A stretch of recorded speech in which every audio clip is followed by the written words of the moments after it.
CDC is raising risk for new cases of mpox, previously known as monkeypox, to emerge this summer.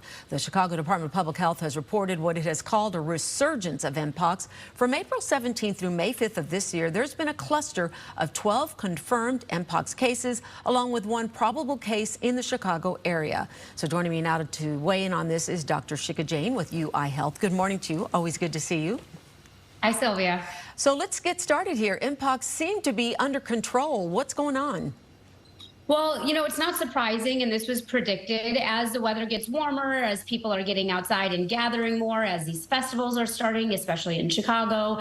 It's expected that we will start to see a resurgence, especially because we don't know how long the vaccine lasts, and the vaccine's been around for a while now, and most people who got vaccinated back then were not sure if the vaccine is still effective right now. Okay, so let's talk about this too. Let's talk about what exactly it is and what people can do to prevent it.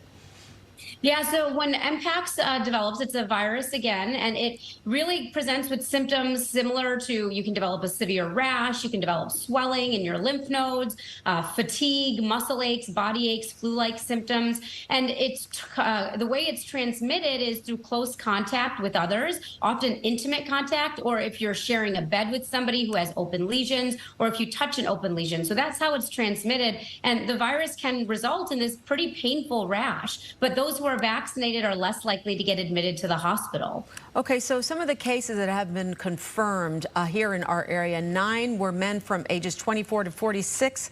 4 of those men did report recently traveling outside of Illinois to places like New York City, New Orleans, and Mexico. So what's going on in the Chicago area may not necessarily stay here. Could this turn into a more serious issue across the country? I think it definitely could, as I said, especially with, festival season coming up and people engaging in potentially sexual activity at higher rates than they were during the winter months where people were more inside. There is a risk that this could become more of a national problem again.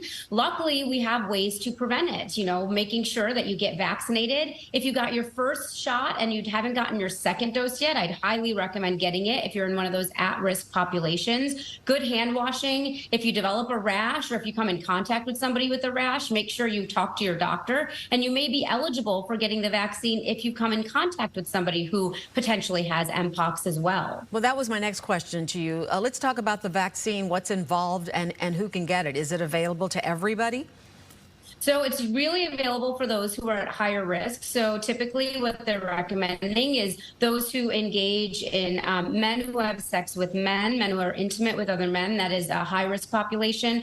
Other risky populations, those who are immunocompromised, so those who have immune systems that aren't functioning completely fully, or those who've been exposed. So you've been exposed to somebody who looks like they may have mpox or has an open rash, then you may also be eligible for getting the vaccine. Okay, Dr. Jain, as always, thank you for joining us this morning. Good to see you. Thanks so much, Sylvia.